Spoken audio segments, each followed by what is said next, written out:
Okay, hello everybody. I think we're gonna try to get started this evening. First of all, thank you all very much for coming out here tonight. And I just want to first of all introduce myself. My name is Royce Lin. I'm the co-chair of the Harvard-Radcliffe Bisexual Gay Lesbian Student Association. And tonight's event is the future of gay politics. And we're gonna be trying to talk about some of the political strategies and options available to the gay and lesbian community, and talk about questions such as, is there a future with the GOP? To what extent does the gay community have an inherent link with liberalism, or is that merely a convenient path through which we navigated a decade dominated by ferocious conservatism?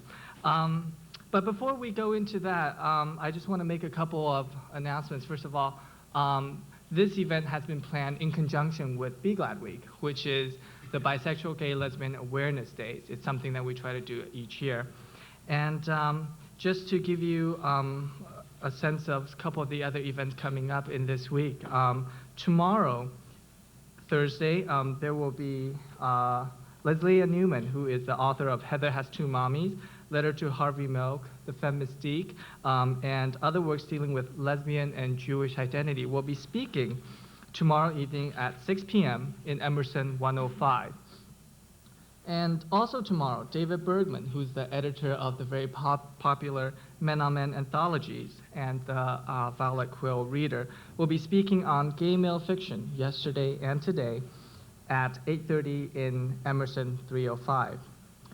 And on Friday, there will be a panel discussion on gay life after Harvard, which will feature Harvard alums of all age groups and socioeconomic statuses and lifestyles, addressing issues including gay parenting, finding and maintaining relationships after you get out of Harvard, coming out on the job or on-job applications, and other things that just deals with life in general.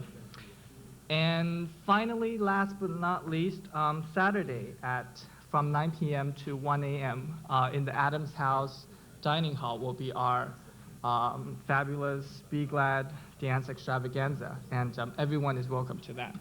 And if people are interested, we'll leave some flyers by the door with a listing of the events. At this point, I'd like to introduce to you our moderator for the evening. His name is Michael Bronsky, who is the author of Culture Clash, The Making of Gay Sensibility. Michael is also a journalist and a political activist who's written about sex politics, AIDS culture, and who features a weekly political column in News Weekly called Bronsky Beat. And Michael has been involved with gay politics since June 1969, so that's almost 26 years. And so at this point, I'll turn things over to Michael. Thanks, Royce.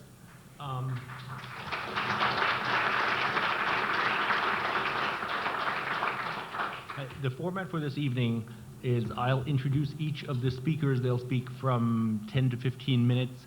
After that, I have 3 prepared questions, one for each of them. They will respond, and then the other 2 people will then respond to them. And we're running a little bit late. We're going to do this in 90 minutes, so we can begin now. And the first speaker will be Abner Mason. Abner is the national president of the Log Cabin Federation, the nation's largest gay and lesbian Republican organization with 42 chapters in 32 states. Abner was raised in Durham, North Carolina, and did his undergraduate work at Harvard College. And he's employed by the construction project manager for the Massachusetts Bay Transit Authority. He's a founding member of the Massachusetts Black Republican Council and recently chaired the program committee for the council's first Black Republican Agenda Conference. Abner. I'm sorry. I keep seeing Mason on my thing here. Thanks. I want to first thank Royce Lin, who has done a lot of work to pull this together, and the Harvard Bisexual Gay and Lesbian Student Association and the Kennedy School's Institute of Politics, as well as the Institute's Student Advisory Committee for the opportunity to be a part of tonight's panel. And I want to thank all of you for coming. It's also a real pleasure to be on the same panel with Tim McFeely and Melinda Paris and Michael Bronsky, all of whom, along with many other more liberal gay leaders, should be commended for their efforts to promote gay equality within the more liberal segments of American society, including the Democratic Party, and I commend them and applaud them for that. Tonight we've been asked to answer the question, what is the future of gay politics, and where do we go from here? My answer to that question is fairly obvious, but I think the answer is obvious, but it will require a new perspective and perhaps some wrenching change on the part of most gay leaders, many of whom, I think most of whom, are ideological liberals whose political strategy is focused solely, for the most part in the past, on the Democratic Party. I think, and this is the answer, my answer to the question, I want to sort of argue for it, is that the future of the gay equality movement in America depends upon our ability to persuade more moderate and conservative segments of American society that gay equality is the right thing to do, that it is consistent with American values, and that it's consistent with conservative values. And that sounds like a simple statement, but I want to emphasize that I'm saying that future success of the gay equality movement in America has very little to do with what happens on the more liberal side of the political and cultural aisle in America. It has everything to do with what happens on the more moderate and conservative side of the aisle. I want to sort of divide my comments up into sort of three areas. First, I want to talk a bit about the gay equality movement being off track. I think it is currently off track. And then second, and it is ill-focused. Second, I want to talk a bit about the log cabin gay Republican movement and why I think it's a part of the solution. And then finally, I want to talk a little bit about why we need to and how we can better focus our energies and resources on the more moderate and conservative parts of the American society. And just so you have an image, because it sometimes helps me in sort of thinking about how we should proceed in terms of gay equality. If you look at the whole American electorate, my argument is that about 30, maybe 35% of that is liberal. The rest, 65, 60%, depending on how you look at it, some people think 70, is moderate to conservative. And that portion of the American body politic of our fellow Americans is growing. It's not actually shrinking, but it's growing. So with that said, first I want to talk a bit about why I think the movement is off track. Politically, the 1990s have been a time of a lot of highs and lows for gay leaders. Having helped to elect President Clinton to serve with the Democratic House and Senate, many gay leaders were stunned to find that after achieving this goal that they had worked for so long, significant advances toward gay equality did not automatically follow. Bill Clinton, President Clinton's honorable attempt to end discrimination against gays serving in the military, when you contrast that with the successful efforts of fellow Democrat Sam Nunn to oppose the effort to lift the ban on gays in the military, you can see sort of how mixed the progress has been. This was a devastating defeat for President Clinton very early in his administration, and it was a devastating defeat for the gay and lesbian community. But it did force gay leaders finally to acknowledge that the political strategy of the past was ill-conceived. Gay leaders, and this is another sort of image that always comes to my mind when I think about where a lot of gay leaders are right now politically. Gay leaders are much like a mountain climber who, having thought he had reached the top of a mountain, once he got there, discovered a huge, huge mountain looming ahead. That mountain ahead is conservative America. Politically and culturally, it's conservative America. And having done some successful scaling of the more liberal segments of American society, for us to achieve equality in America, it will require us to successfully scale that looming mountain ahead. Culturally, there have been similar successes and failures. At a time when domestic partnership benefits are being made available to more and more gay Americans, anti-gay ballot initiatives are succeeding in cities and states all across the country. And as was the case politically, gay leaders have usually framed the argument for gay equality in terms designed to persuade more liberal Americans, while largely ignoring, and this is very interesting, often intentionally offending the more conservative segments of American society. As a result, in terms of understanding the truth of our lives as gays and lesbians, conservative Americans have had few alternatives to the well-funded anti-gay propaganda campaign of the radical right. Now, none of this would be a problem and it wouldn't matter, and I probably wouldn't be here if it didn't matter what moderates and conservatives think. But the fact is, it does. Despite the description offered by some of the press, the outcome of the '94 elections we just went through, really, they didn't surprise, I think, most Americans. It did not represent a radical shift in opinion. Instead, it was a confirmation of a simple fact that America is politically a moderate to conservative country. That's who we are. And what's happening politically now is that I think that the elected people who occupy elected offices are starting to reflect the reality of where the country is. Now, some people would argue that Bill Clinton represents a shift. I don't think that's true. Bill Clinton's election in 1992, in his election, he ran as a new Democrat, a centrist Democrat, and in many respects repudiated the sort of old left Democratic Party. And even doing that, and I think he did a masterful job of repositioning himself as a centrist. Even having done that, the majority of Americans in 1992 voted for a more conservative person for president than Bill Clinton. Bill Clinton was elected by a minority. Ross Perot, clearly more conservative. George Bush, clearly more conservative, together garnered about 57% of the vote. So as a result of the '94 elections, to sort of make the point clear why we're here, I think, Republicans were swept into office all across the country. There are Republican majorities in both houses of the U.S. Senate, the House and Senate, both houses of the Congress, Republican majorities in state houses across America. 4 out of 5 Americans now live in a state governed by a Republican, 4 out of 5. There's a good chance that Republicans will actually maintain their majorities, and I think there's a reasonable chance, and most people I think who sort of give an honest assessment think there's a reasonable chance that Republicans will win the White House in 1996. So for the foreseeable future, America is going to remain a moderate to conservative country, and our elected officials are going to reflect that view. So the bottom line is it does matter what conservatives, what moderates, what Republicans think. And as a result, if we rely on the one-sided, liberal-focused approach of traditional gay activism, the struggle for gay equality in America is absolutely, positively doomed to failure. And that's just the reality of where we are in America today. This one-sided approach that we've the gay and lesbian community has operated in and with came about in most cases because the gays who came out first and got involved politically first tended to be liberals. And I want to again emphasize that they should be applauded for their courage and for the achievements that they accomplished for all of us. But the fact is, future progress requires that most of the focus in the future be on the vast mainstream of this country. And that is a task that most gay leaders have been unwilling or unable to undertake, even though, interestingly enough, the majority of gay people are part of that vast middle. The majority of gay people in America, gay and lesbian people, have not themselves been led into political activism yet.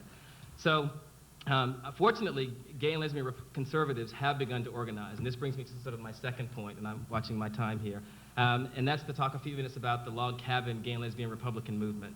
The Log Cabin Federation, which I'm head of, is the largest gay and lesbian Republican organization in the country. We are growing at a breakneck pace. A lot of that growth is because of 3 things. One is the desire to combat the influence of the radical, religious, anti-gay right in the Republican Party, an influence that was all too evident if any of you, and I'm sure a lot of you did, watch the 1992 Republican Convention in Houston. It came across as a hate fest, and in some respects it was. So we're growing in large measure because of the efforts of Pat Buchanan. A lot of gay and lesbian Republicans who weren't involved, who didn't want to be involved, or who just didn't think it was important, all of a sudden said, wait a minute, we've got to get involved. If we care about our country and our community, we've got to get involved. That's one reason we're growing so quickly. Second is Bill Clinton's failure to live up to his promise to lift the ban on gays serving in the military. It was a bitter disappointment for a lot of gay and lesbian Republicans, many of whom have served in the military. So those are some of the reasons we're growing. The kind of work we do, we help to elect moderate Republicans all around the country, including places like Massachusetts, where a moderate governor has really sort of set a standard of excellence in his support of gay and lesbian equality. I want to sort of close by talking a bit about this third issue of what it means to focus on the majority of Americans who are moderate to conservative, what that actually means. I think that it recognizes that we will not achieve equality for gays and lesbians because of an act of a legislature or because of the acts or decisions of a court or even the executive order of a president who was able to keep his promises to us. We'll only achieve that equality when we've convinced the majority of Americans that it is the right thing to do and that we should be treated equally. I think Americans are the most fair-minded people in the world, but if you ask them, should perverts be treated equally, they'll tell you no. And the fact is, they'll be right and no one can fault them. As long as we are perceived as the stereotypes propagated, created by the far left and the far right, we will not be able to convince the majority of Americans that we should be part of the American family and treated equally. When we are able to communicate, to engage in a dialogue with Americans about who we really are, not the stereotypes, not the propaganda, but who we really are, and that is, for the most part, people who reflect the political philosophy of the rest of the country. We're moderate, we're not extreme left, we're not radical right. We're somewhere in the middle as a community, and when we are able to communicate that to our fellow Americans, I think that will be the time when we achieve equality in this country for gays and lesbians. I just want to close by emphasizing that the point here is the focus should be not on that 30%, but all of the focus, all of the decisions should be made in the context of what will move that 60 to 70% closer to supporting equality for gays and lesbians. That's what Log Cabin is doing, and that's what I'm hoping to sort of encourage other people who are involved in this movement that they ought to be doing. Thanks.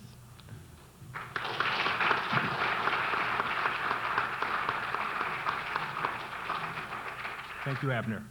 Our next speaker will be Tim McFeely. He's the former executive director of the Human Rights Campaign Fund, the nation's largest lesbian gay political organization. During his 5.5-year tenure there, Tim led the campaign fund and the membership grew from 12,000 to 85,000, and its annual budget expanded from 1.8 million to 8 million. Tim was also part of the delegation of gay leaders who met in the Oval Office with President Clinton in April 1993, and he was cited by Newsweek as one of the outstanding gay leaders of the country. Tim? Thank you, Michael. Thank you all, and thank you to the organizers for inviting us to be here. Sounds like you have a great week. I wish I could be here the whole week. I wish I could be here a lot more in Cambridge and Boston. It's nice to return. I spent a good part of my life here, well over 20 years. Before I turn to my prepared outline, I do want to respond to one thing. I agree with a lot of what Abner was saying, but I couldn't help hearing the spirit and voice of Martin Luther King, who, on the one point about passing laws not helping, I think, and I'm paraphrasing badly, I'm sure, but Reverend King said that a civil rights law won't make the racists love me, but it sure will prevent them from lynching me. And I think that in that spirit, laws do help. And I think that that kind of civil rights tradition is important for women. I think it's important for the gay and lesbian community as well. We're here to talk about the future of gay politics, not necessarily the past. And I'm glad to be thought of as part of that future. I hope to be part of that future, having done quite a bit in the past. Talking about gay politics, I assume we're not talking about the politics, the internal politics of the gay movement. That would consume a lot of time of itself, and we don't want to do that. I also don't think that, I think we are talking about some specific gay issues and some specific gay initiatives, including the election of gay and lesbian people to office, like Tony Miller in California and others, or specific gay issues like the Idaho and Oregon initiatives, which are really, really gay. We are including that, but I'm thinking more broadly in terms of how can gay, lesbian, bisexual people have a greater influence at the local, state, and national levels in terms of political action and political power in this country. And so that's the template that I'm using for this.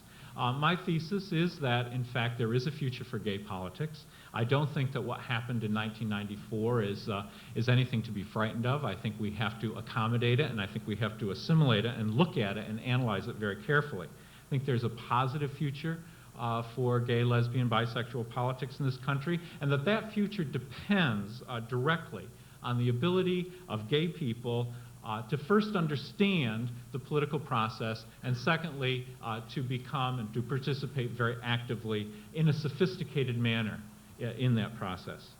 Over the past 26 years, let's not forget that we have made substantial gains in the past 26 years.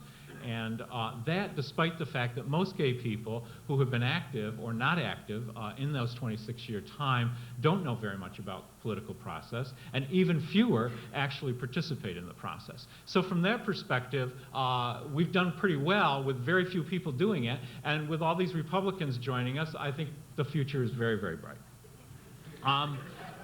I want to go back to the fact that, you know, in 1990, in the election of 1994, everyone could see it coming. We knew that there would be a correction. People were very dissatisfied with Clinton, and the strategy developed by Coelho and others to run a national campaign was a failure, was a terrible blunder, but hindsight is 20/20.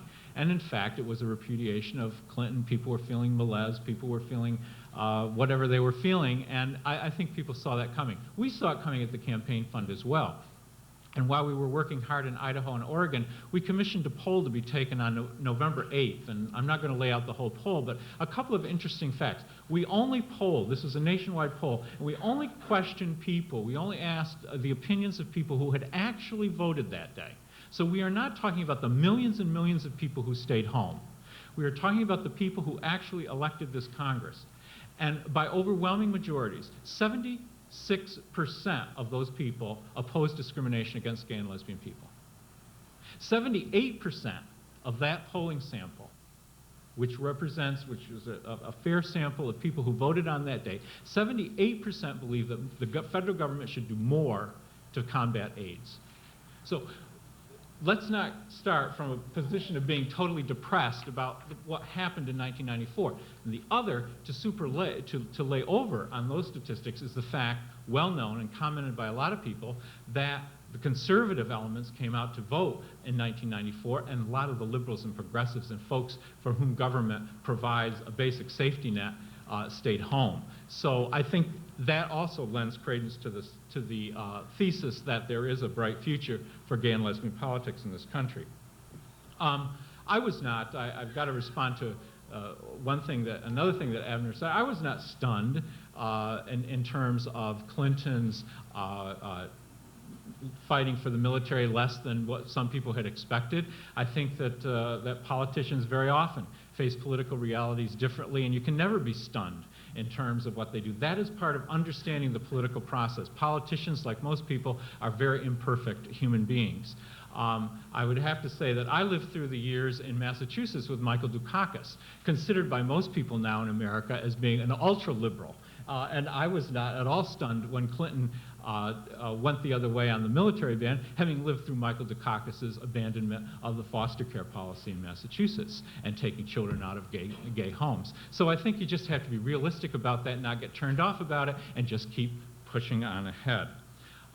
The fact is that most Americans don't know very much about politics, and very, very few Americans are involved in politics. So relatively, if gay and lesbian people do just a little bit more, we can do what the radical right is doing, what the so-called Christian coalition is doing, which is to leverage, even despite the fact that they have very small numbers, a great deal of political power by being A, better informed, and B, much more active. That's not hard in America. People are very poorly informed about politics, and they are not active at all in this day and age in America. So if the gay and lesbian community and those people who are allied with the gay and lesbian community want to be successful despite our small numbers, it means understanding the process, being well informed, and being more active than our adversaries. And there are a lot of historical analogs. The construct in America, obviously, is that the majority rules. This is a democracy. How in the world can minorities ever expect to gain any kind of political power? The fact is that they have throughout the ages, whether we're talking about the Irish in the 19th century Boston, whether we're talking about the Jewish community in America today, whether we're talking about any minority that has gained political power both locally or at a national level, It is done because they have understood politics and they've participated in it in a sophisticated way, in a more intense way than the population in general. The Constitution protects our right to participate. And it's very, very important. I know you had a legal panel earlier this week. It's very important that simultaneously that we are fighting these political battles, trying to win over the hearts and minds of the middle America, if you will, and the politicians that represent them. So that at the same time that we're doing that, that we have our legal groups, the ACLU, Lambda, GLAAD, fighting to protect the constitutional right to participate, because for a long time in this country, we didn't have the right to participate. And that's why the outcome of these the Colorado suit and so forth are so important. But having said that, even assuming, and I do assume, that we win the Colorado lawsuit, we win the Cincinnati lawsuit, we win Abel v. U.S., which is the challenge to the constitutionality of the Don't Ask, Don't Tell policy, that only takes us to a point of neutrality. We have gained nothing. We have not gained any new rights. We still have to, in each local community, whether it's Denver, which did pass a gay rights ordinance, or any other city, or at a state level or a national level, we still have to pass legislation, either through legislative process or through a referendum process, to gain our rights, to be protected against discrimination by governments. So it's not enough. And I think there's a lot of confusion in the gay community to think that, well, why do we have to get involved in electoral politics when in fact what we really should be doing is arguing these cases before the Supreme Court? Those wise men and women will decide, and we should present our case to them and not get involved in the reason is quite obvious. The reason is that that's not enough. That only gets you to the starting point, and you still got to win over to the hearts and minds of people in this country.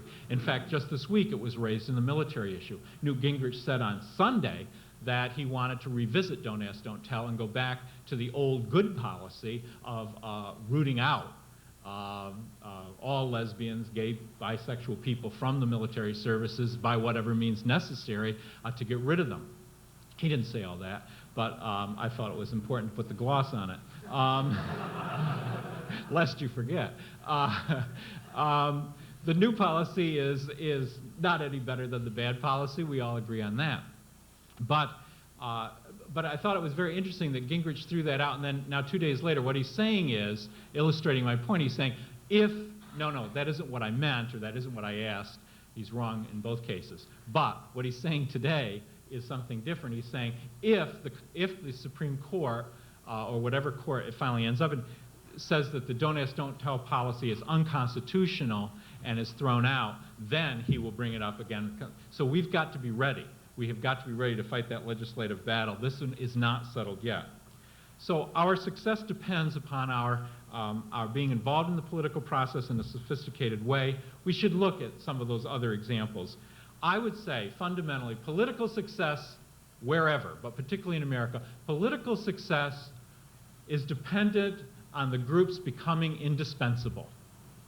We need to become indispensable. And in that regard, I agree totally with what Abner is saying in terms of being indispensable in both parties. We must be indispensable to the Democrats, we must be indispensable to the Republicans, in the same way that the Jewish community has been, so that you don't see those kinds of attacks on that community. We must become indispensable, and the key to becoming indispensable is giving more than you take. And I think that a lot of times people see various minority groups, and particularly the gay and lesbian group that we're saying, thinking that they're asking for more than they're giving. Part of the reason the Irish were successful in 19th century Boston is because they were the poll workers. They were out there on election day. They were greasing the skids to the polls. They were doing the work. And in fact, that is exactly what we have to do. It isn't going to come about because we're right. It's only going to come about because we gain some kind of political power. We have to, first of all, organize and identify ourselves. That's why the closet, fine. That's why the closet is enemy number one. Far more important enemy than Helms or Nunn or anyone else you can mention, the closet. The reason the closet is coming out of the closet is important is because, first of all, it empowers that individual. Secondly, it shatters stereotypes. And thirdly, it shows it shows in polls that people who have identified as knowing as knowing gay and lesbian people are twice as likely to support non-discrimination for gay and lesbian people. So for those reasons, we all must encourage people to come out of the closet. After coming out, participation is crucial, and working to expand the base is obviously important. The gay and lesbian community has not done well in terms of listening to leaders, or fostering leadership, or nurturing leadership, or followership.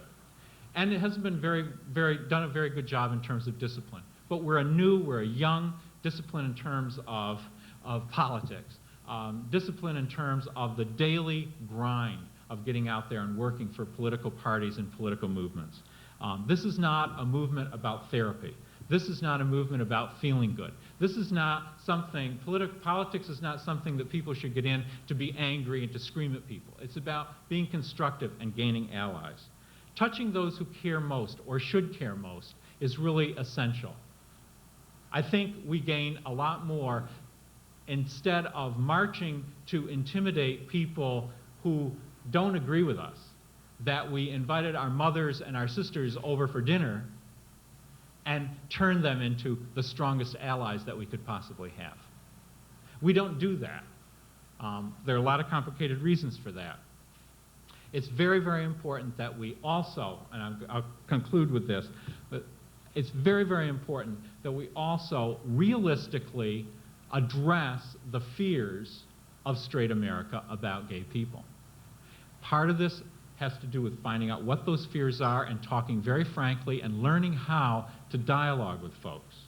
I personally believe that the fundamental fear of straight America about giving civil rights, greater civil rights and participation rights to gay and lesbian and bisexual Americans is that they fear that their children will become queer. We have got to work on that. We cannot run away from it.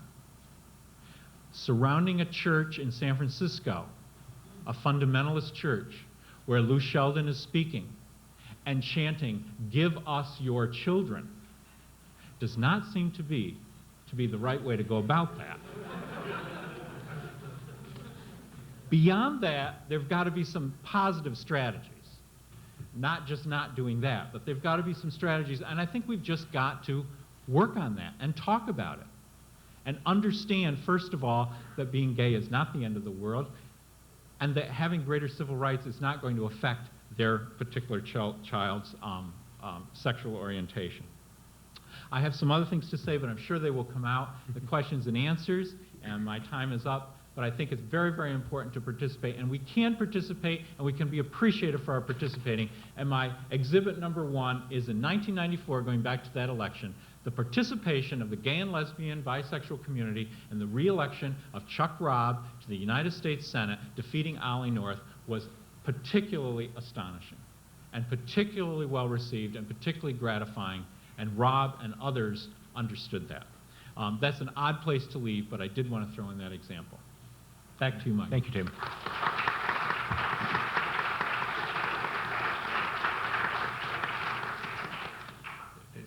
Next panelist is Melinda Paras, is the Executive Director of the National Gay and Lesbian Task Force and the NGLTF Policy Institute. Prior to working at NGLTF, Melinda served as the Health Commissioner for the City and County of San Francisco, chairing the Budget Committee that oversaw a $650 million project. From 1991 to 93, Melinda worked at the Shanty Project, a large aid service provider in San Francisco, and as Director of Multicultural Affairs, she pioneered efforts to make aid services available to poor and disenfranchised communities. Melinda?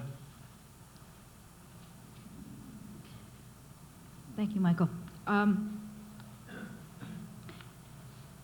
It's good to be here tonight, and it's good to sit on a forum with these colleagues.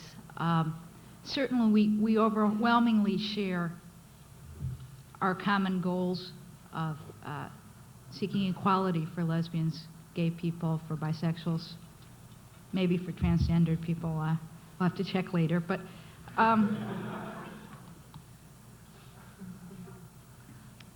but in a certain level, I think I don't want to frame this discussion solely in the realm of equality and seeking equality, because My framework about this involves something I think is a little bit broader in the sense of liberation. What is lesbian and gay liberation? And perhaps this is no longer a fashionable phrase. I'm probably dating myself here. I'll be in with what Abner was calling kind of the old set from that came out of more left-wing stuff. But when I'm talking about liberation, I'm talking about something more all-encompassing than politics. And on a certain level, that may appear to be a very conservative thing, which to me, on a certain level, liberation for lesbian, gay people in this country involves really envisioning a different kind of society where sexual orientation is kind of a non-question. In fact, perhaps even some of those labels and the definition of those labels will begin to dissipate altogether, and where children will grow up considering love and partnership and sex with other consenting adults as something kind of normal and natural and something to be explored and appreciated and just part of life, instead of kind of categories and definitions and that kind of thing. Thank you. So I'm an idealist, but I believe that that's kind of more what that liberation involves. And then to me, politics is a piece of that. You know, politics is a part of that process of change because politics is a reflection of the social values and ways in which society is thinking about things, and then it creates legal codes and reflections of that that come out in things like military policy or adoption or marriage, entities like that. But that changing those isn't really the ultimate goal. That changing those are part of a struggle to change society's values about these things. And so in defining this as a question of liberation, I just have to say that I don't believe we will reach that kind of society at a moment where we think it's okay for people to be sleeping outside on the street and be homeless. That's like that's now like a normal condition. And you just kind of walk by that and pretend you don't see it, and it's something we can kind of just live with. Now, some people could say those things have absolutely no connection to each other. But I think when you cast the question of society's attitude changes, and I agree completely with Abner on this point, and certainly with Tim on it, that what we are about is changing all of society's attitudes, not 30% or 10% or the ones who I like best. We're talking about changing all of society's attitudes. But it is impossible for me to develop a construct of a moment when society will believe that about our sexual orientation and not believe in a woman's right to choose, you see, and not believe in not throwing welfare mothers off welfare and putting them in the streets because 2 years is up. So, in that sense, I think we have a very complex job in front of us. And I don't mean to reduce this, because I don't want to reduce it into a kind of, it's a narrow kind of left-right battle, and this is the left and that's the right, although it just happens to be. But we didn't design it this way either. And Tim's in the middle. No.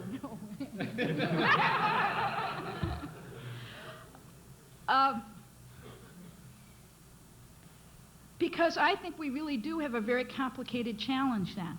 And the challenge, I don't think, is just captured in saying, we're right, everyone, I don't know, I don't think it's easily captured because it's a complex process, first of all, in changing the hearts and minds of the American people about all of those values. Certainly, I think Tim's points about coming out is the first step. You cannot change society's values while you are still in the closet. I don't think that's just about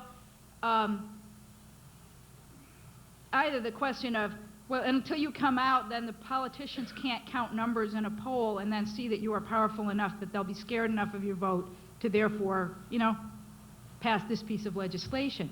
Coming out is a fundamental act of self-respect and self-acknowledgement and self-worth about being lesbian and gay. And then if your ultimate goal is liberation and a change in that whole attitude of society, then certainly having to start with oneself is fundamental in that process of liberation.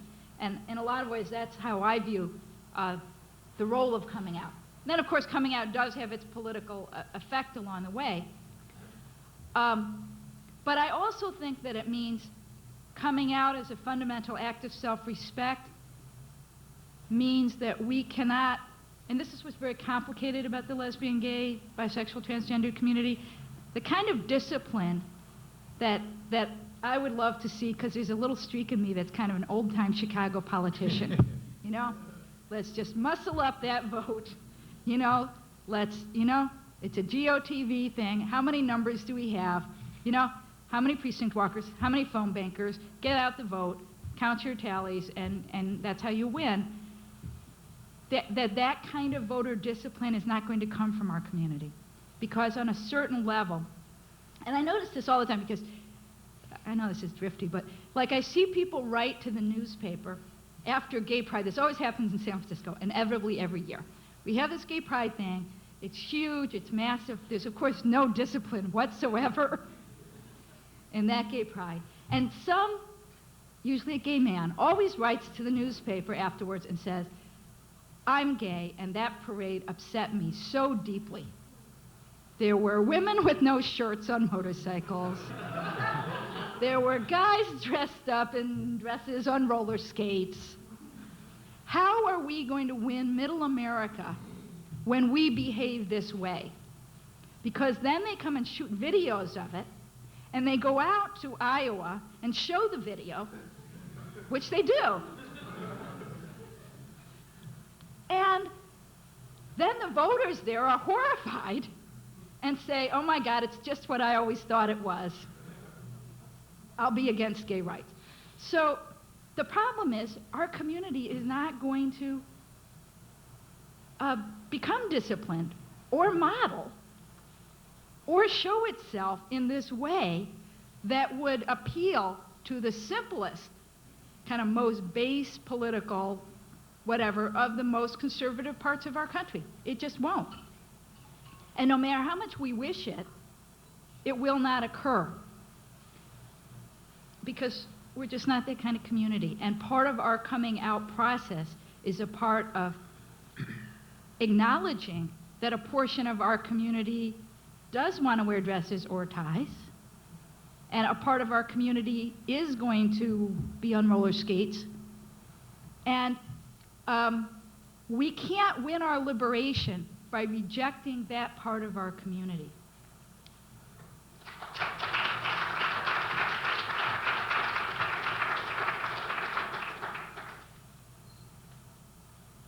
So it's a complicated message we have to translate to society. On one level, we have to win people's hearts and minds. And I'm very pragmatic on a certain level about that. But when it comes up to the question, for example, of marriage, where we have our most, concrete problem facing our community, it's kind of like the military on some level. We're not going to get to vote in some gay pride referendum. Do you want military to be the number one, marriage to be the number one issue of the year? And you get a little card and you get to fill in whether you do or don't want this. This will hit us. It will hit us in a very big way this year. And this is a classic example of where our movement faces real dilemmas. Because if we present to society, we are just like you. We are, and I have to say there is an overwhelming tendency to present it this way: white, middle class, or wealthy, in a monogamous couple that has been together for 20 years. And we have this house, and we have the dog, and we have the picket fence, and we're just like you, and we want to get married, and so we should have this. If we present that face as a way in which we will gain people's sympathy to have our equal rights for marriage, we run into a very serious trap, which is that is not overwhelmingly what our community looks like. Many people have not been together for 20 years. There are some guys going out to the park tonight. Okay?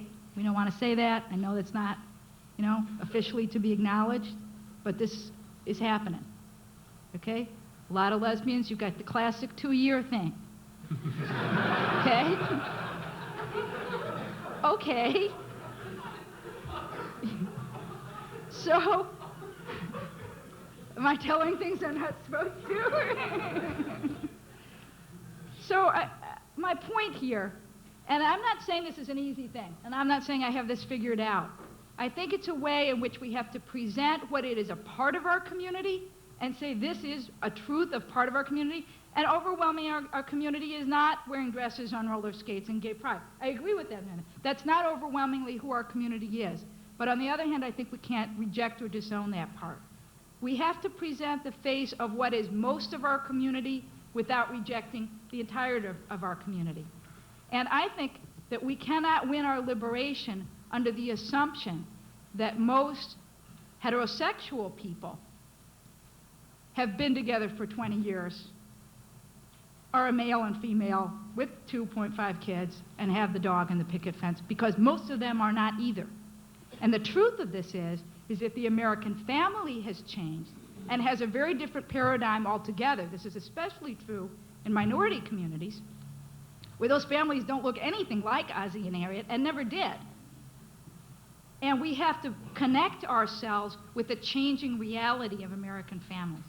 Now, I have to close up, and I just have to say one last point, which is NGLTF is not a partisan organization, and I'm not going to sit up here and tell you that the Democrats are better than the Republicans, but, and I admire a lot of the work that gay Republicans are doing to try and change the Republican Party. So all that said, I just have to say it is a fundamental lie, I think, to believe that a Republican majority in Congress helps gay rights in any way, shape, or form. I think it is a terrible setback.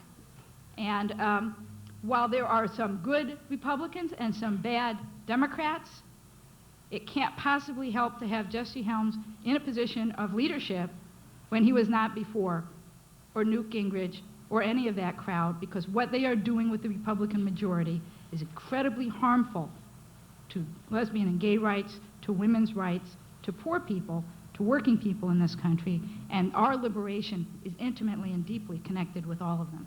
Thank you.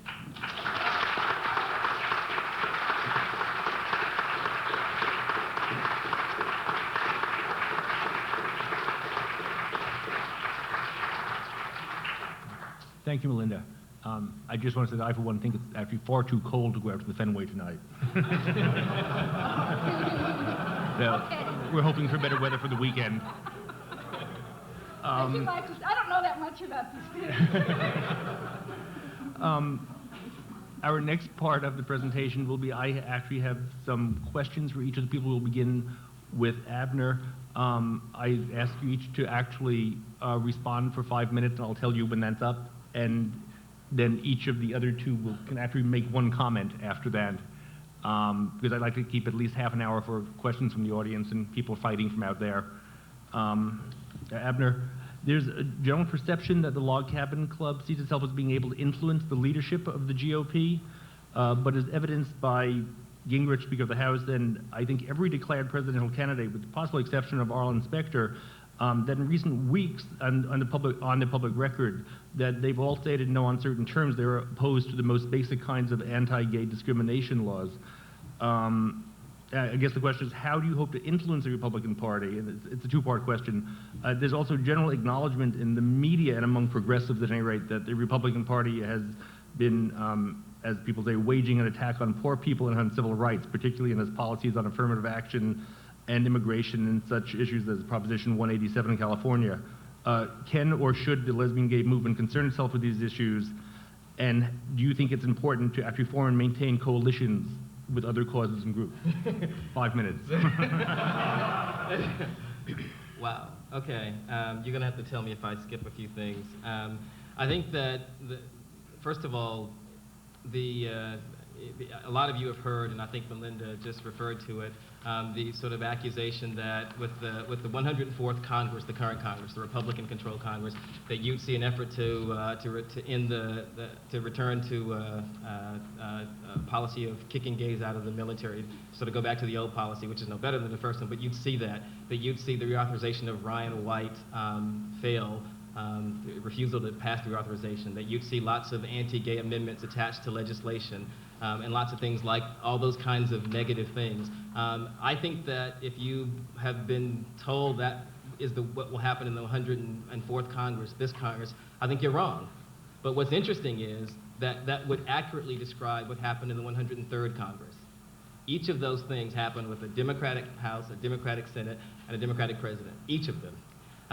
In fact, Rich Taffel, my predecessor in my job, and the head of our national office in Washington, just would be here today, but he testified before the Commerce Committee today in Washington for reauthorization of Ryan White.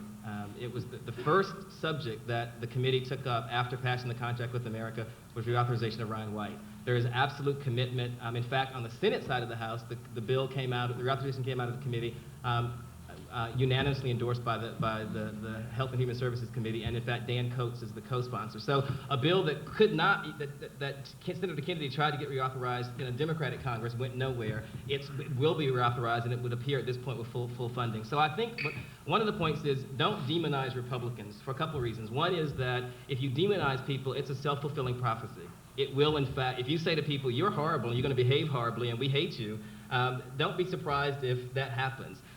So I think that in terms of how we're influencing the Republican majority, we are working both in Washington and around in states around the country. But what's interesting is that, and that's one of the appeals I'm making, is that I don't think that we're in a situation now where we've resolved the problem in the Republican Party. Not at all. We are working. That's why we exist. I'd spend no time, for instance, I'm trying to recruit Democrats, trying to get Melinda to join the Republican Party. That's not what Log Cabin is about. Our objective is to say to conservative gays and lesbians who are out there, in fact, I think they are probably half our community, it's not enough for you to just be there. You have to get involved. You have to make a difference in this party, because the battle for gay equality is happening in the Republican Party. The fight is on our side of the aisle, both politically and culturally. That's what the action is. If you can be hugged as a Democrat and they'll say nice things to you, they won't lift the band even when they're in control, but they'll say nice things to you. But if you want to fight, if you want to be on the front line, if you want to make a difference in this movement, the battle is on our side of the aisle. So that's the first part of it. The second part of your question, which I think is very important, and I think Melinda addressed it, I think that we make a fundamental error in this movement if we align ourselves if we put other issues ahead of equality for gays and lesbians.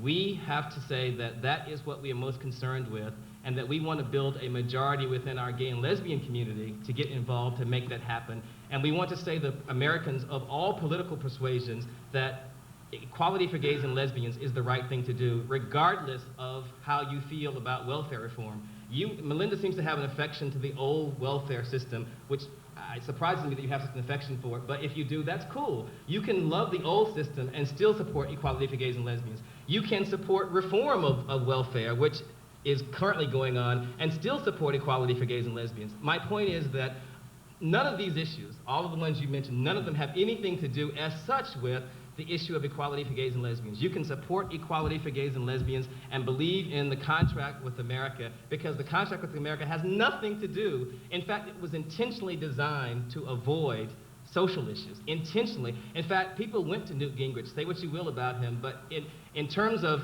and getting back to my original point, the 70% of the American public, in terms of where they are, Newt Gingrich has done a great favor for, I think, the Republican Party and our community, because George Bush did not have the courage to say to the religious right in 1992, no, you can't run this party, you can't dominate this party. And so the far right, Buchanan and that lot, took over his convention. Newt Gingrich refused to allow the contract with America to include divisive social issues. He united the Republican Party around fiscal issues that unite our party, and that allowed Republicans for the first time to vote in big numbers and to win on a platform that was not anti-gay. And in fact, 30 to 40% of gay and lesbian people in this country, according to the New York Times polling, voted for Republicans for U.S. Congress. So not only did it unite Republicans in general and Americans in a majority, but it brought gays and lesbians. So I think I hear your point, and okay. And I want to just say we need to stay away from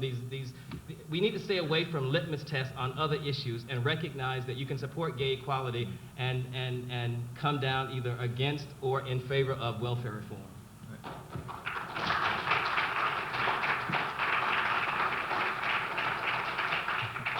One comment from each. One comment. I don't think that the log cabin Republican or the Messiah can influence the Republican leadership in Congress to favor gay rights. I think that we know from the record of these people exactly where they stand on gay rights, and it is opposed to gay rights. Gingrich has a 0 rating from both the NGLTF and the HRCF. He is terrible. He just does not vote with us. He never has, and he never will.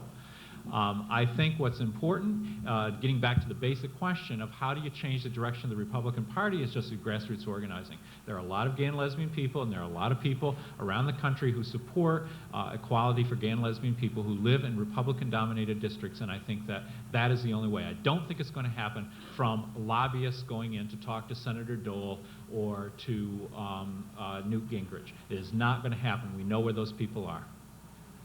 Melinda? Well, I think Newt Gingrich was able to unite the Republican Party for the first 100 days on some of those points, but I think his point was the first 100 days are mine and you can have the rest of the 2 years. And so I expect to see all of those things quite rapidly now. Yes. The second point is I will make note that Republicans led very strong efforts to cut Ryan White and Hopwa and other AIDS funding, but we're quite mistaken to allow Ryan White to be the litmus test of this government's support for people with AIDS. And I regret having bought into that in my first 4 weeks in my position. The fundamental test is going to be Medicaid. I want you to all study this Medicaid thing very closely, because the efforts of the large insurance companies in this country to smash health care reform is going to come back around in a very ugly way very soon, because the fundamental safety net that holds up health care provision for the poor in this country, which overwhelmingly now is the condition of people with AIDS in this country, that safety net is going to be, I don't even want to say chipped away at. I think it's going to be blown apart. And when they do this whole concept of block grants, where they take something that's a federal program, they block grant it, they set a limited amount of money, they give it to the state and say, spend this how you want. And then look at where a Pete Wilson decides to spend that money, or much worse, of what's out there. Do you think that people with AIDS are going to get their medications in that scenario? Because I don't. Thank you. Tim, the next question is yours. You have said recently, I think I saw it in Bay Windows, that there's a little chance that the Congress will make any positive moves on gay rights. Given that the Human Rights Campaign Fund is the largest and, I suspect, the wealthiest of highly budgeted gay organization, the budget is between 7 and 8 million now. Last year you gave out 351,000 to federal candidates, and you have 9 full-time lobbyists and 3 part-time ones. What can we and the movement actually hope to gain through this over the next few years, and what do you actually hope to accomplish that really warrants the use of these resources? Well, and what's the bottom line? What are we going to get out of it? Yeah, I mean, the system sucks, but it's a system we have, and I think that what we need to do is be realistic again about what we do. I think it is very important to have a viable PAC to support those people for re-election who have been there for gay, lesbian, bisexual rights. It's important to foster a strong lobby so that people are educated. I think that we have come a long way. The Employment Non-Discrimination Act last year had accumulated quite a few co-sponsors in both the Senate and in the House of Representatives.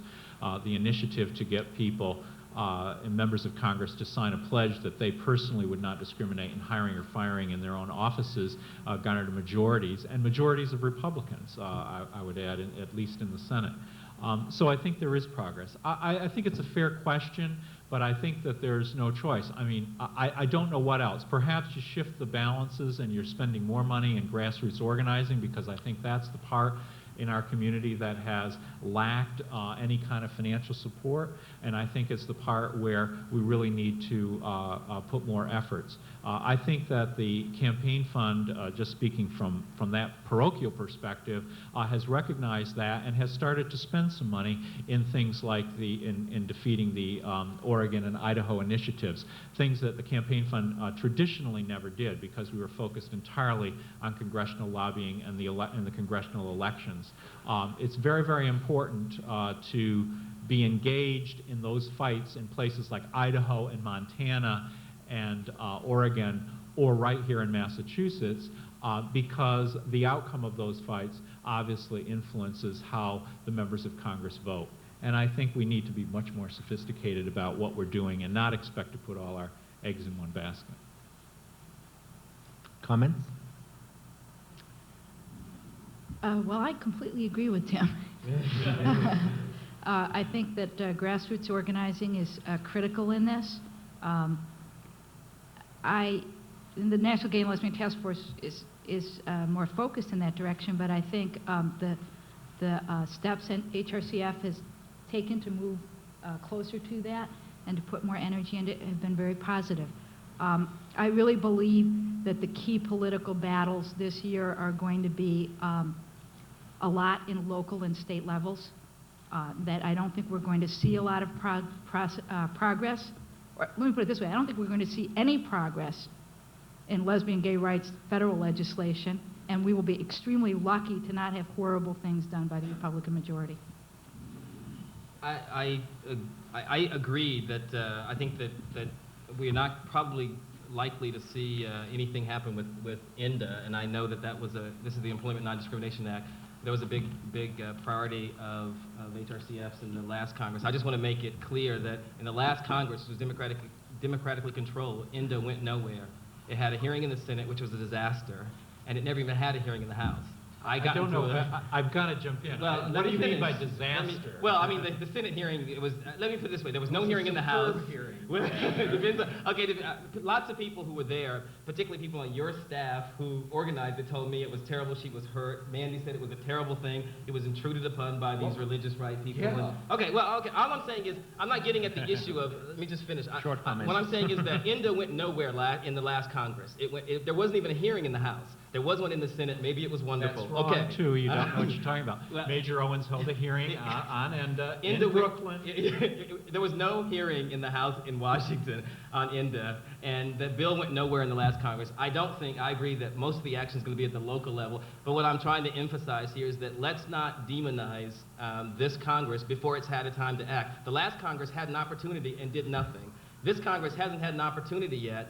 I'm sort of pleading that if you demonize people, and if you say to them, for instance, what Melinda has said, reauthorization of Ryan White was a big priority. It was a major commitment, a major thing for our community. Now this Congress is going to do it, and then Melinda sort of shifts the bar and says, well, I don't really care about that anymore. Well, I'm not saying you said, but you implied that wasn't such an important thing, and that it was a mistake to say it was important. I think reauthorization of Ryan White is important, and that when it happens, we should say to this Congress, you did the right thing. It was right to reauthorize Ryan White.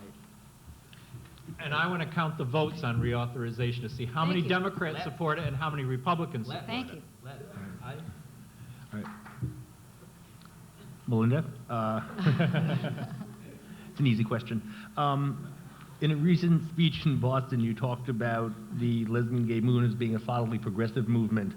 And an example that you gave was some gay men in California who were working to pass Proposition 187, and you referred to them, you said these are your gay brothers, but that they were not part of your movement.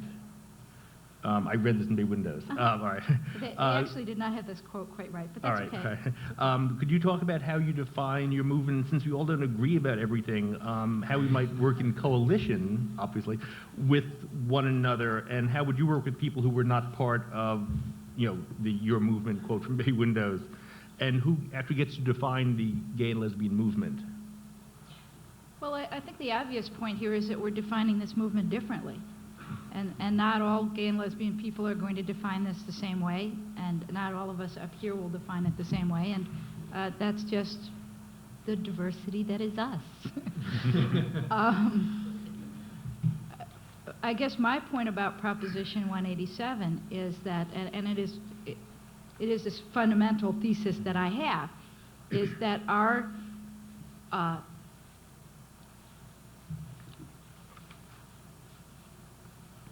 the language, the projection of our goals has to be about fairness and compassion. Okay. Now, I will say to both, Tim and Abner and Michael, that I believe that is a message, fairness and compassion, that can reach the vast majority of people in this country, and has to. But that fairness and compassion has to be a broad message. It cannot just be about fairness for lesbian and gay people and compassion for people with AIDS. It must be about fairness for all people and compassion for all sick people. Because when you have a different standard that you're articulating and an inconsistency in your message, you don't create the climate where there is compassion in society. I don't believe you can carve out compassion for just this group of sick people because, and this is what they try to do in distinguishing people with AIDS from people with cancer. This is an old trick. There are people who have diseases through no fault of their own. And then there are people who have diseases through doing bad things. And we have to differentiate who we have compassion for. And my point is compassion. And compassion works for a 5-year-old Mexican immigrant child who needs a flu shot if you want to create compassion for people with AIDS.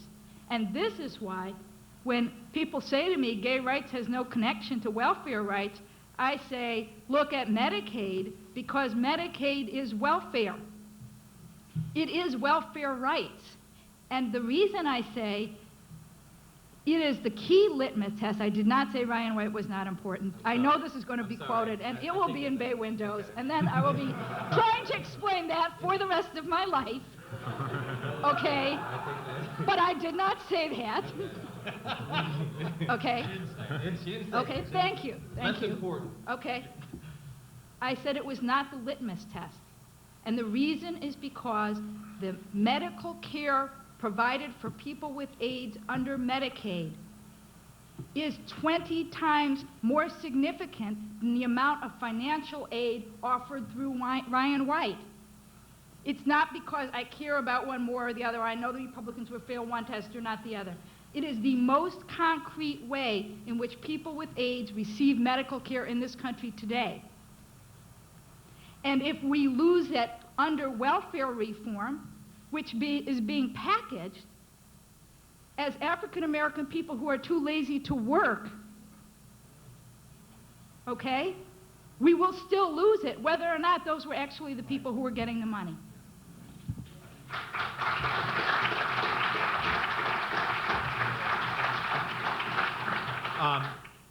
Well, whether it clears up the record or makes it worse, I just want to say I totally agree with Melinda, and if she's misquoted about Ryan White, put me in the same category.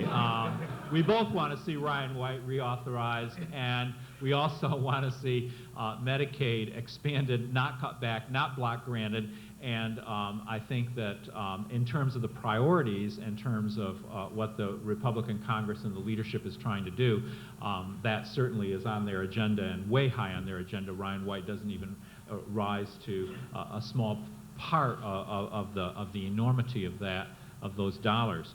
I also think that it's important to state very clearly that I do agree with Melinda's very eloquent opening statement that she articulated here too in terms of defining a movement. Yeah, we all come from different perspectives and we're motivated for different reasons. We're gay and lesbian people. We're motivated for to end discrimination, and those things are close to our heart, but we do have to take a holistic view.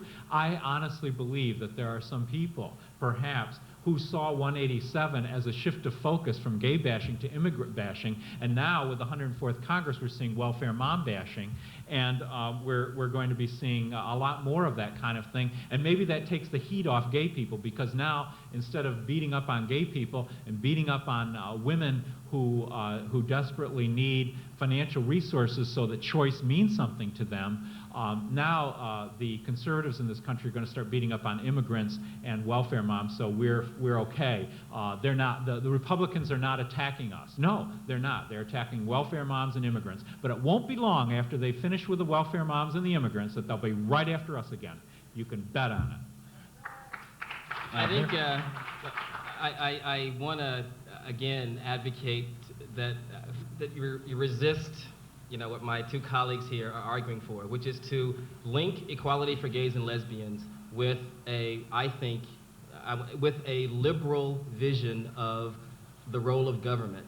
And in fact, an affection for particular approaches to handling certain problems. There is this notion that the old democratic liberal way of approaching problems is the only compassionate way.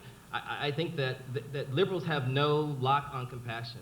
I am a compassionate person. I know lots of liberals who aren't. I know lots of conservatives who are.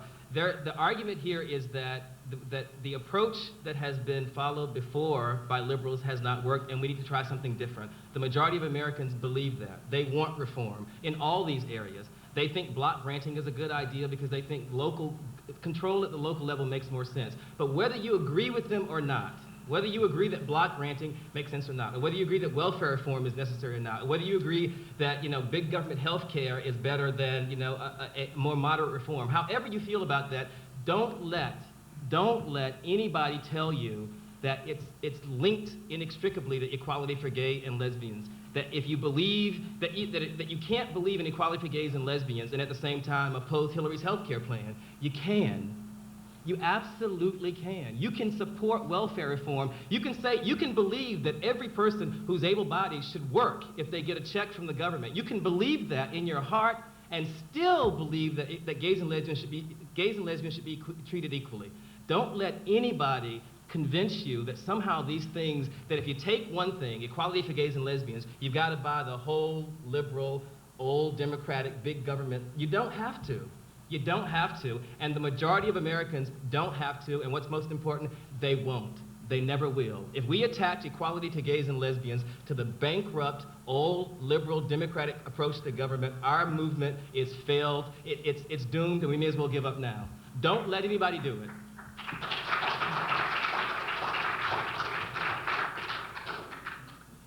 Well, we've done that part of the panel.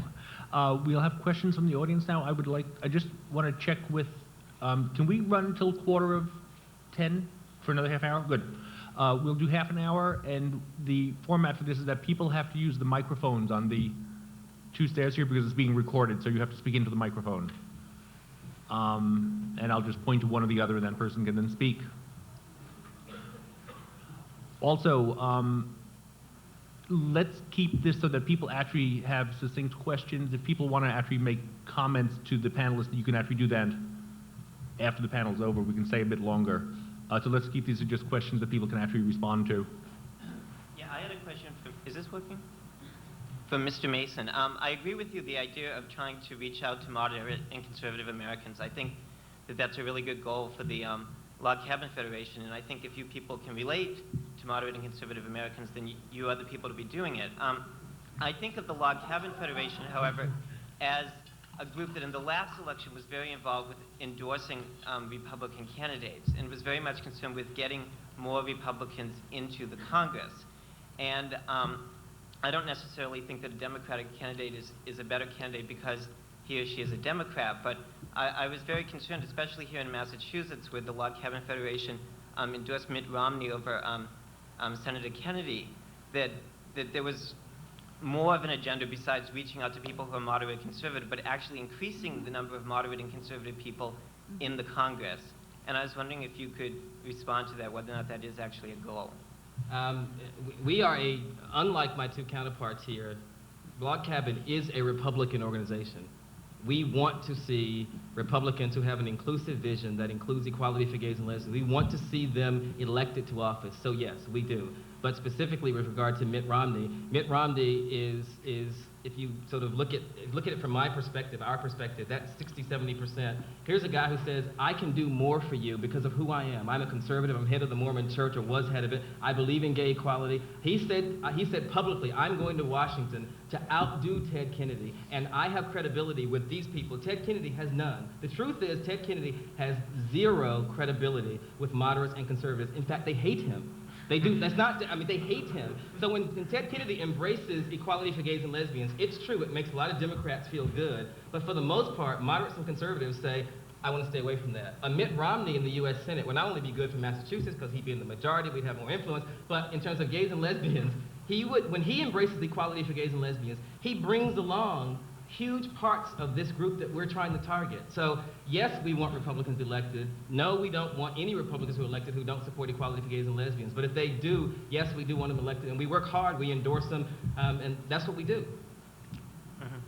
So the idea is sort of a trickle down, that you bring in Republicans and then they'll attract more moderate and conservative Americans. Sure, and in fact, the prime example is Bill Weld in this state. The Republican Party in this state used to be a very sort of, it didn't have a lot of respect for gays and lesbians. Now it probably leads the nation, because if you elect Republicans to office who share this commitment through leadership, they are able to persuade. And what's most important here, never lose sight, I'm begging here, of that 60%. That's what we're concerned about. Most Democrats have no ability, and Bill Clinton included, has no ability to bring along anybody in that group. None. That's Even what they if he said wants about to. Pete Wilson, I might add, until he vetoed AB 101. Pete Wilson is the only person running for president now who has a chance of running who has signed the gay rights bill. More people in America Who live with the vetoed protection AB of 101. He signed the next gay rights bill. He Wait, vetoed one, he I signed was the next one. He didn't like it, he said, make these changes were made, he signed it. More people in this country live under the protection of gay rights legislation, which you two support, because of Pete Wilson's signature on the bill than anyone else. And in fact, Bill Clinton was governor for 4 or 5 terms and never signed a gay rights bill. Never. Pete Wilson did. He signed the gay rights bill.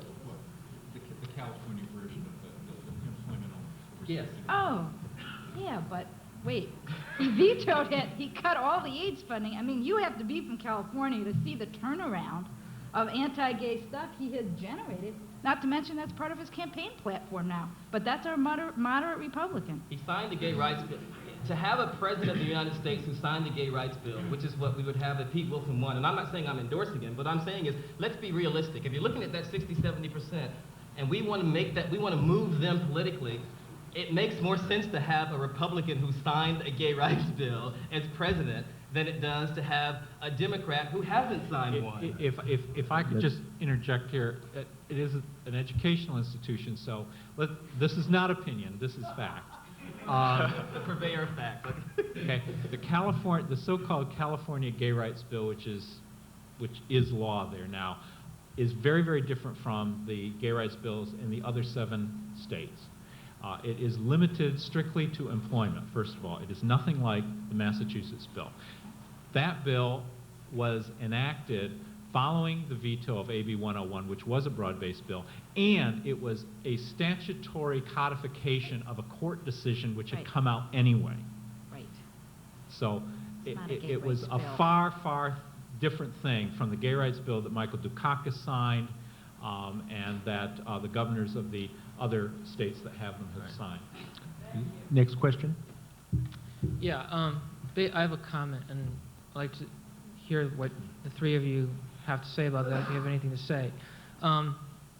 First, the first comment is that the religious right is loving what the 3 of you are doing up here, because it's a very uncoordinated approach to advancing gay and lesbian politics in this country.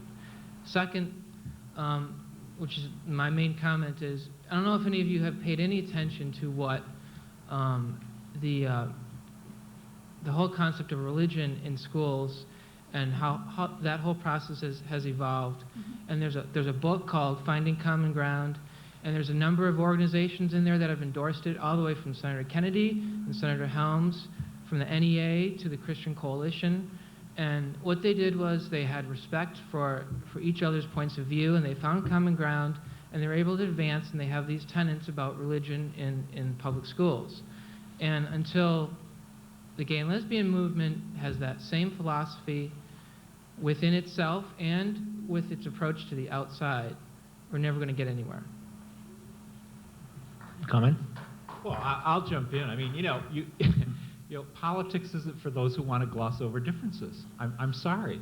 There are some legitimate differences here, and in the spirit of the First Amendment and educational exposition of viewpoints, I disagree with Abner. I think he's doing a fine job in articulating his views. I probably disagree with Melinda on some points too, and everyone in this room. It doesn't mean we all have to get together. I think it's very healthy in the gay and lesbian community to have whether it's here or elsewhere, to discuss these things. This does not mean that there are fundamental problems in the gay and lesbian. I've heard this over and over and over again. Frankly, I think there should be more voices, more diversity expressed in this community. I just also want to say that, we haven't spent time talking about all the areas where we agree, because it would be, I thought, extremely boring if I mainly emphasized all the things we completely agree with. When Log Cabin Republican Clubs and Human Rights Campaign Fund and National Gay and Lesbian Task Force responded to the issue of the threats against Ryan White funding, all of us went out and fought like hell for it. And when we go up to Capitol Hill, we all say we want Ryan White funding. And that, I don't want to spend our whole evening saying that to you, because if we all sat here and agreed with each other over all these points, you'd say, well, why'd they have 3 of them? But respect for other people's points of view is different than espousing hate, and that's what I hear. If you heard hate being espoused, I think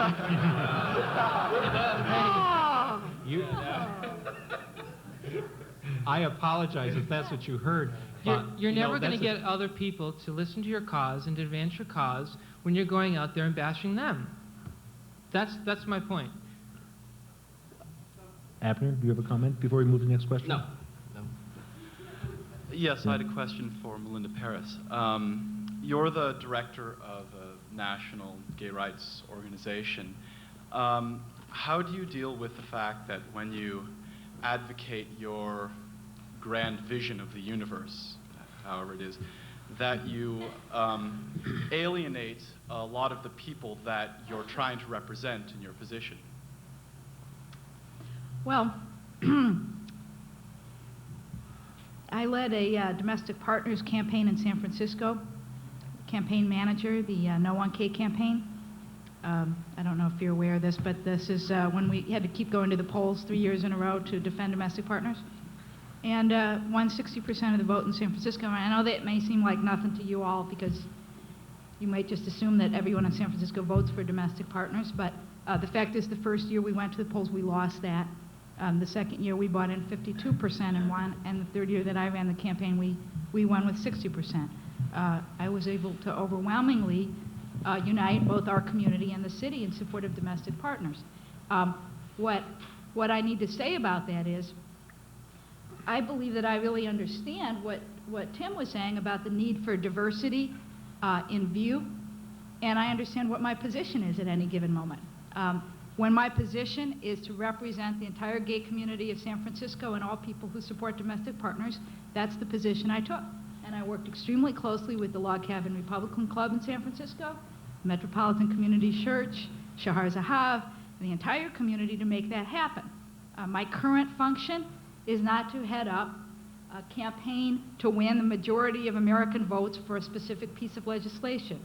My job is to head up the National Gay and Lesbian Task Force, which is a specific organization in the gay and lesbian rights movement, one which has historically always supported and emphasized grassroots organizing of the lesbian gay community, coalition politics with people of color, with women's rights, with other oppressed parts of our country, and that's who NGLTF is. And when I was Health Commissioner of San Francisco, I supported an effort to get bonds passed for Laguna Honda Hospital, which is a 1,000-bed nursing facility, a skilled nursing facility for old people in San Francisco. And so my point is, I believe I understand my function at any given moment, and that's what I articulate to you. I don't think those are contradictory. And when I'm going out trying to get bonds passed for Laguna Honda Hospital, I didn't discuss my feelings about the Republican majority in Congress. That wasn't the issue then. But my job and function at NGLTF and the agenda of this evening's program I believe is that exactly. So I think I'm doing my job. Thank you.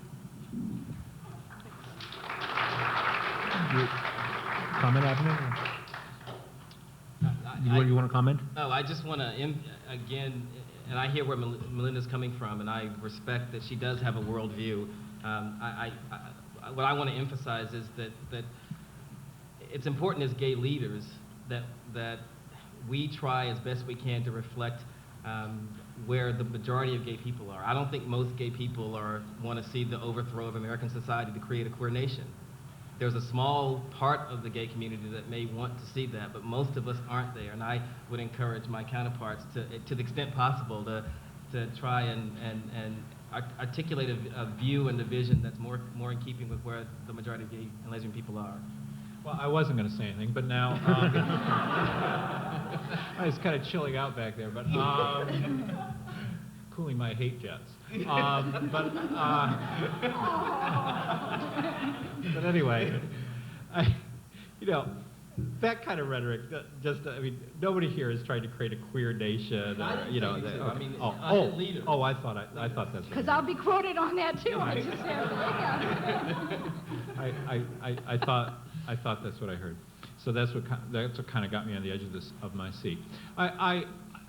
On reflection, I think I said this in my statement. I think it's very important to think strategically and to think about, we're trying to win friends here. Politics is winning friends.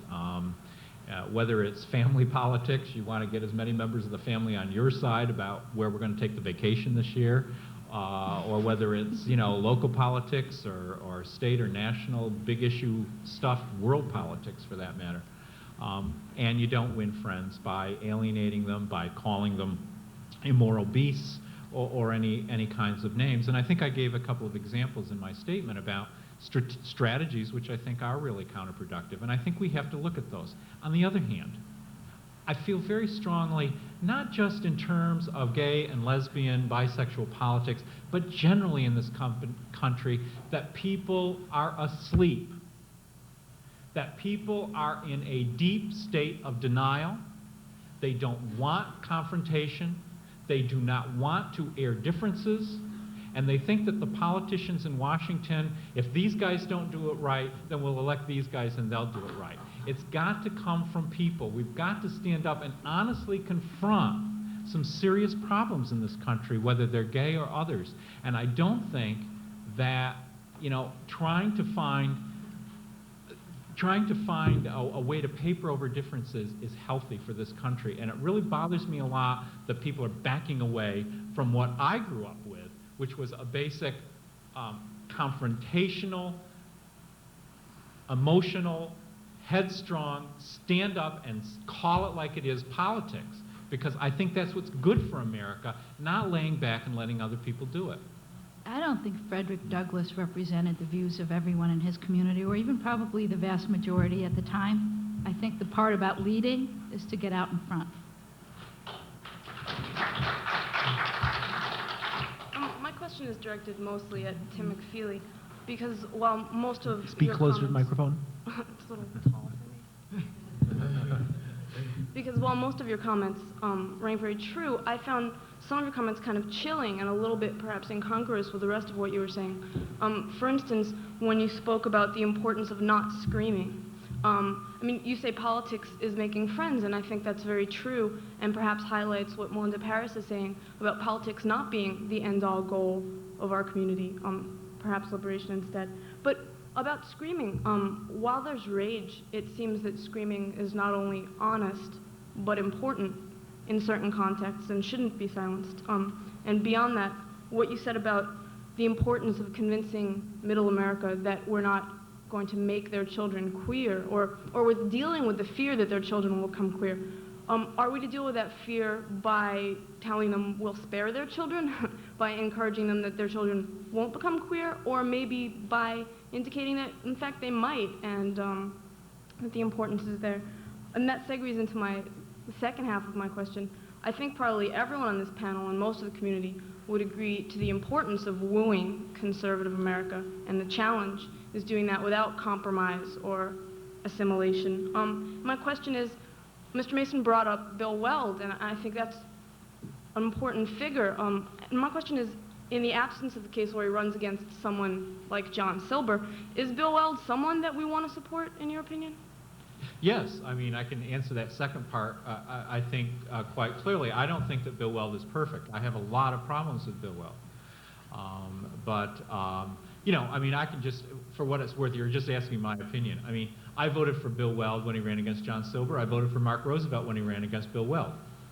I don't think Bill Weld is the end-all and be-all, but I think he's a good alternative. And you know, people just make those judgments based on where they are politically. I think Bill Weld is an exemplary Republican, and I hope that we have more like him. I think he's done good things and far better than most Republican governors in this nation. Getting back to your other point, I want to thank you for the opportunity of clearing that up, because I'm not denouncing any tactic, and I think my last statement, you know, indicates that I believe that confrontation and screaming or you know, acting outraged is very appropriate at times, but I think we have to think it through strategically how those tactics can best be employed.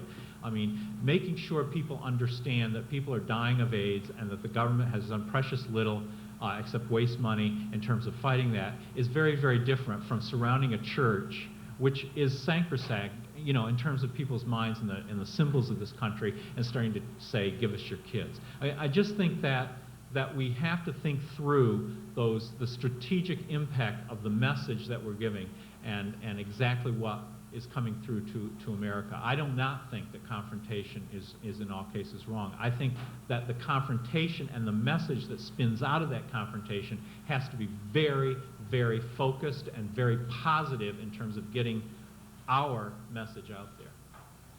I guess I don't know if that makes sense. it does, but just to go back to part of what I was asking, is the way to combat the fear that gay rights bills will make the children of middle Americans queer, is the way to combat that by saying, no, this is a thing apart and it won't touch you?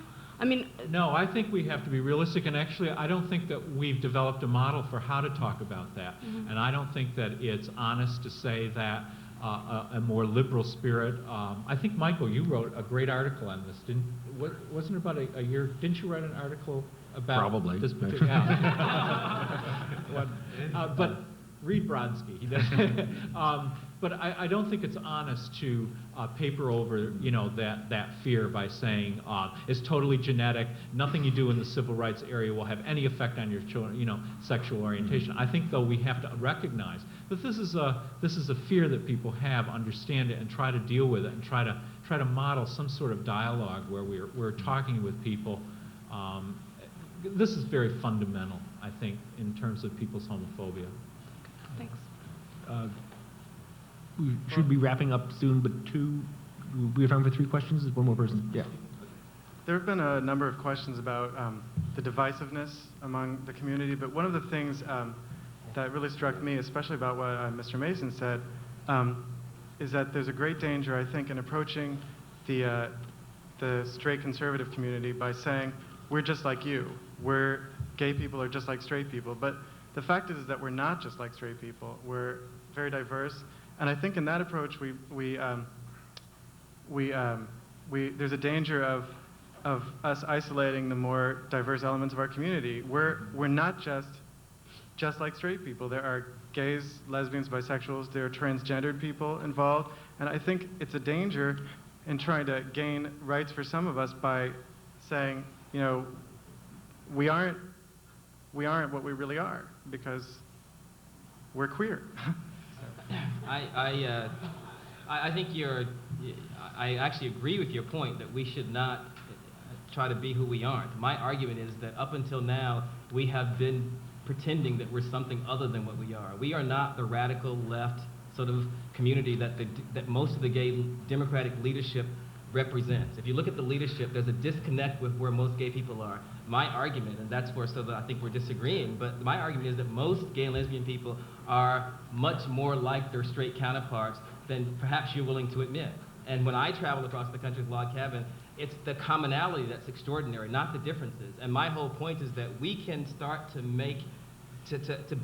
have inroads with this majority, this moderate to conservative majority that I'm saying it's essential that we have inroads with, by not emphasizing our differences, but instead talking a lot more about what we have in common. And if we build on what we have in common, and we're willing to be patient with the areas where we don't agree, I think that we can move a long way toward where I think we all want to go, which is to, an America where people are really allowed to make what they will of their own lives. But you don't do that by emphasizing what's different. I think you do it by focusing, spending a lot of time on what you have in common. Okay, could I just comment on something you said, Tim McFeely? Sure. You said that we hadn't come up with models yet for how to talk about homosexuality and teenagers. And I think you're right, but I think it's a little bit late for coming up with models. Locally, we're currently facing a situation in which there's a bill in the legislature, just passed the Senate yesterday by a voice vote. It was approved by the House Education Committee 10-2, and it's coming back up for a vote in the House pretty soon, and the governor's been nowhere on it.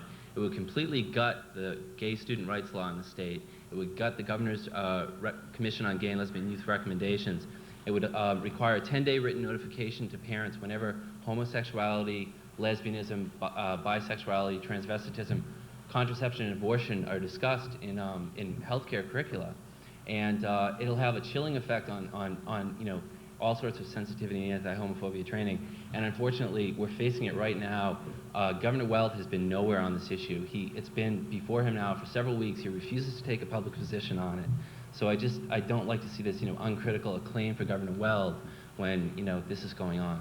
Again, it's called Senate 1808, and it would really be helpful if you could call your local representative and ask them to vote against this. Thank you. Actually, just on that, I think it's to say that the Republican agenda on gay rights has not been articulated yet in the first 100 days is actually probably mistaken, because I think Newt Gingrich articulated that agenda quite explicitly in response to his sister and that whole business, where he said, when forced to declare his position more explicitly on gay rights, he said, "I don't believe there should be any protective legislation, and I think we all would agree that they shouldn't be allowed to be in schools."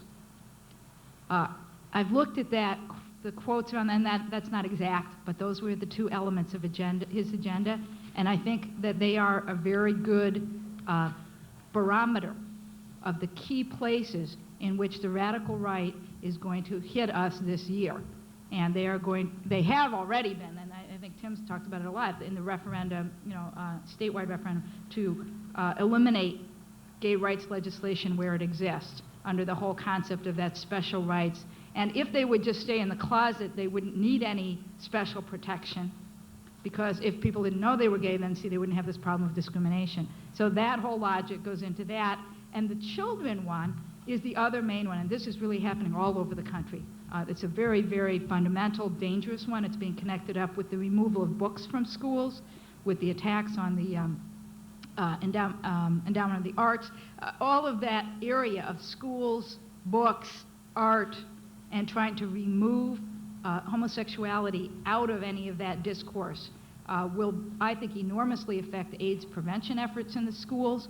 And I also think it not only hits at this question about whether or not people are afraid their children are going to become queer, but it also really hits to a very deep myth that is also there about gay people molesting children. And we have to hit that one as well, because they won't articulate that officially, but that is absolutely what they're appealing to as the underlying message of this. I just want to, I can't let the comment and that comment go by. Michael didn't say in my introduction that I'm a member of Governor Wells' Gay and Lesbian Youth Commission. He's the only governor in the country who has ever created a commission to protect gay and lesbian young people. Massachusetts is the head of every state in every state in the country in terms of protecting gay and lesbian youth in schools. The governor has set a standard that no one is even close to. It's not like people are getting close. No one is even close to, Democrat or Republican. So I don't think that's a fair rap on Bill Weld. I think the legislature is always up to games. A democratically controlled legislature, by the way, is always up to games. I think that it's important to make the point, though, that in terms of what's happening in Washington, what we're hearing, and I actually talked to Rich today, that Representative Gooding of Pennsylvania, who's head of the committee on education, that is saying that there will be no hearings. I know that, I guess you're talking about what Newt said about. Well, and I'm talking about the fact that it's being that's reflected in state legislatures and local school Well, boards all over the country. Okay, there's no question there's stuff going around the state. In Massachusetts, it's Democrats in the legislature who are doing it. So it's not a Republican-Democratic thing. I'm not saying it's Republicans are good or Democrat. It's not that. But the point is, let's be clear, the person who has set the standard, who has wrote the book as such, that everyone else now is trying to catch up to, is a Republican. So let's not lose sight of that. It's going to be meaningless if this law passes. That's not true. I've read the bill. In fact, the person who wrote the bill is saying now he's opposed to it because it's been gutted. So that's just not true. I mean, I carefully looked at the bill. I'm not saying I support the bill. I think it's a waste of time, frankly. But it has been so gutted, not by, in fact, the governor's commission. It was the teachers' unions in this instance who did it. So I understand what you're saying. I think it shouldn't pass. I agree with you. But let's not lose sight of the fact that the whole discussion is happening because of what Bill Weld did in Massachusetts.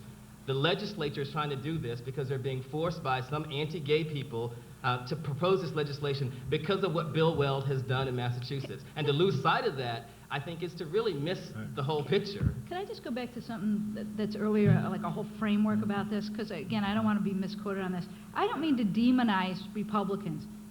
Individual Republicans, to me, are not the problem, issue, question. And any individual Republican is quite capable of being better than an individual Democrat. Abner is probably a much better individual Republican than a whole bunch of Democrats I can think of. So, in that sense, I don't mean to kind of demonize individuals, and that it is not about hate at all. To me, this is about calculated political evaluations, and it's not about how any individual matches up on anything. To me, it's a calculated political evaluation where you say, when these votes occur, okay, you can say Pete Wilson's done better than Bill Clinton, but who spearheaded the stuff around the military thing? When you look at the votes, although Sam Nunn did in part as an individual bad Democrat, as votes go, you cannot attribute our loss on the military to Sam Nunn and the Democratic Party when overwhelmingly the votes taken, and I think this was Tim's point, the votes taken are Republicans will overwhelmingly vote against, compared to Democrats who some will vote for and some will vote against. I'm only talking about the overwhelmingness of the vote against and the fact that the radical right, who is the main movers and shakers on that education agenda, has power and influence right up to the speaker, who is the leader of the Republican Party right now. So to me, the point is there are those connections. Those aren't kind of illogical, wild connections. They're only illogical and wild when you count every individual as a totally isolated person and don't realize that the majority of Republicans add up to the Republican Party control, which it adds up to the radical right having more influence in Congress than it has ever held before. Thank you, Melinda. I think we have to end now. It's quarter of. We've gone 90 minutes, a little bit over. I want to thank Abner, Tim, and Melinda. Well done. You did a fine job.